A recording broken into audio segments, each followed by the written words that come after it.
If every time you unrack the bar you feel that sharp pinch in the front of your shoulder and you're asking, is this the day it finally blows up? This video is for you. Today I'll show you 2 simple tests to see if shoulder impingement is driving your pain, and then 3 exercises we use with lifters to fix that pinch fast without wrecking your gains. I'm Dr. Joey Seyforth, online shoulder rehab specialist with Comeback Performance. We help active adults and lifters fix shoulder pain so they can bench, press, and train hard again without relying on cortisone, endless PT, or surgery through our one-on-one online coaching program.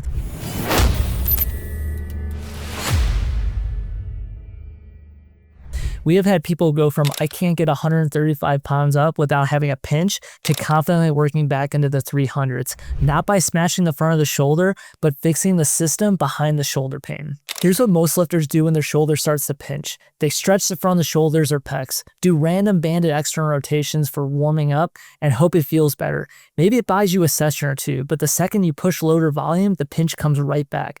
That's because you're treating the symptom at the front of the shoulder while ignoring the 5 areas that actually control how your shoulder moves under the bar. I want you to see this the same lens we use with our clients. We call it the Big 5. There are 5 areas that we have to specifically target to not only get rid of the shoulder pain now, but prevent it from coming back in the future. The 2 areas are going to be the neck and also the thoracic spine. If you cannot comfortably extend and rotate in these segments here, the next place that you have to find the motion is going to be the shoulder.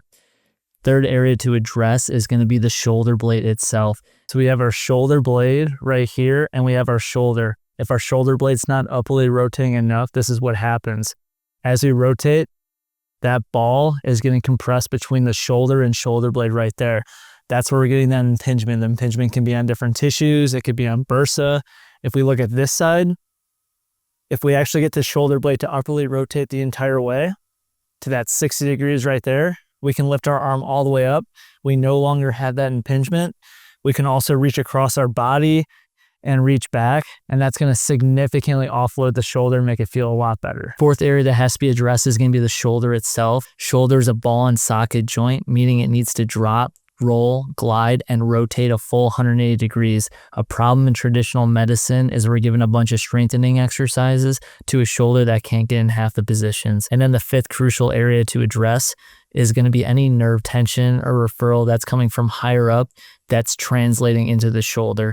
People with this presentation will do all the stretches in the book, go to bed, and when they wake up, all that tightness returns. It's because the area above the shoulder is not being addressed. If you don't address these big 5 areas, you'll live in that cycle again. Pain, stretching, tiny window of relief, and then pain again. If you want to go deeper into this, the Big 5 training guide is linked right in the description. Now let's see if classic impingement mechanics are part of the problem with these 2 tests. Test number 1 is a crossbody clearing test. Bring your painful side hand to your opposite shoulder. From there, lift the elbow up towards your face. A positive sign is sharp or pinching pain in the front of the shoulder as you lift your elbow. Test 2 is a Hawkins Kennedy test. Bring your arm straight out in front of you at shoulder height. Bend the elbow and head your arm at 90 degrees so your forearm's pointing towards the floor. With your other hand, gently push your wrist down so your forearm rotates down towards the ground and a shoulder internal rotation. A positive sign, again, a pinch or sharp pain in the front of the shoulder. If one or both of these light you up, keep watching. We're going to change how that shoulder moves so those positions stop jamming everything in the front. If those tests feel exactly like the bottom of your bench or when you rack overhead, that's classic shoulder impingement mechanics. Now with these exercises, there's 3 key areas that we need to hit. Number 1 is we need to create space in the joint. Number 2, we need to retrain the shoulder blade. And number 3, we need to integrate everything under load-like conditions. When doing these exercises and also training in the gym, you need to use our traffic light system. There's 3 zones your body can get into: a red, yellow, and green. If you're staying in the red with higher pain levels, you're going to continually flare up the shoulders. What you need to focus on is training in the yellow and the green. Lower pain levels, not spiking after workouts. What a lot of people run into is they feel good in the moment, they push it, and that night or the next day, their pain levels increase. That's telling us that it's coming down to one of 3 things: a load, stimulus, or positioning issue that's flaring up the shoulder. That's what needs to be addressed from programming. Exercise number 1 is a banded posterior shoulder mobilization. The purpose is to create space in the front of the joint, especially if you feel jammed at the bottom of the bench or pressing. Anchor a thick band at about shoulder height. Slip the band higher on the front of your shoulder so it's pulling your arm backwards. Step out until there's steady tension pulling the shoulder back into the socket. From there, gently move in and out of a light chest press position. Let the band do the work of pulling the head of the humerus back. Stay relaxed to the front of your shoulder, you're not muscling it. Complete 2 sets of 12 to 15 gentle reps before pressing sessions. Do this before your pressing days so the joint isn't jammed up when you grab the bar. Exercise number 2 is a banded scap angel. The purpose is to retrain the shoulder blade to move up and around instead of locking down and jamming the rotator cuff and burst in the front of the shoulder. Anchor a band in front of you at about chest height. Grab the band with both hands, elbow straight. Pull the band back, bringing your hands toward your pockets. From there, you're slowly going to move your arms out to the side into a Y position, ending with your biceps near your ears. Return with control to the starting position. The cues that we use are shoulder blades tipping back and rotating up as your arms rise. Don't shrug your shoulders into your ears, keep the neck relaxed. Complete 2 sets of 8 to 10 slow, controlled reps of this exercise. And exercise number 3 is a banded bear slider. The purpose is to integrate scap and shoulder control in a weight-bearing position that transfers to pressing and pushing. Put a light band around your wrists. Get into a quadruped position, hands under your shoulders, knees under your hips. Then you're going to lift your knees 1 to 2 inches off the ground into a bear position.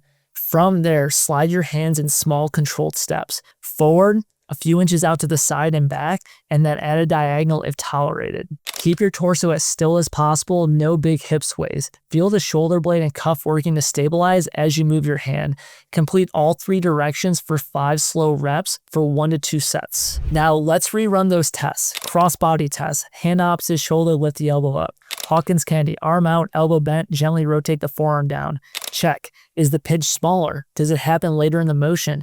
Do these positions feel a little less threatening? Even a small change after 1 round is proof that changing the mechanics with the joint space, scap movement, and stability changes your impingement, not just stretching the front of the shoulder. Here's a quick recap.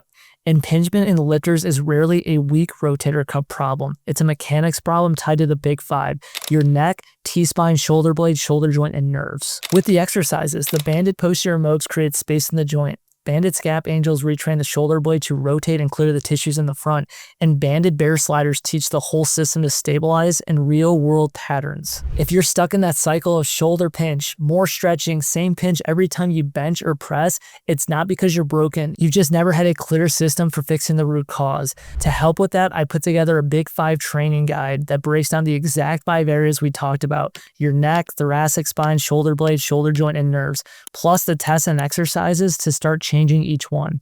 You can download it using the link in the description. And if you want a personalized step-by-step plan so you can get back to pressing heavy without that constant fear of re-injury or that shoulder impingement that keeps coming back, then text me the word pain to 720-710-4371 to get a tailored step-by-step approach on how to permanently fix your shoulder pain. Our mission at Comeback Performance is to help over 1 million people around the world eliminate their shoulder pain, avoid unnecessary imaging, injections, and surgeries, and get their lives back. After you reach out, please like and subscribe to the channel. We're putting out daily content based on your guys' questions on shoulder-related topics regarding pain and rehab. At Comeback Performance, the comeback is always stronger than the setback.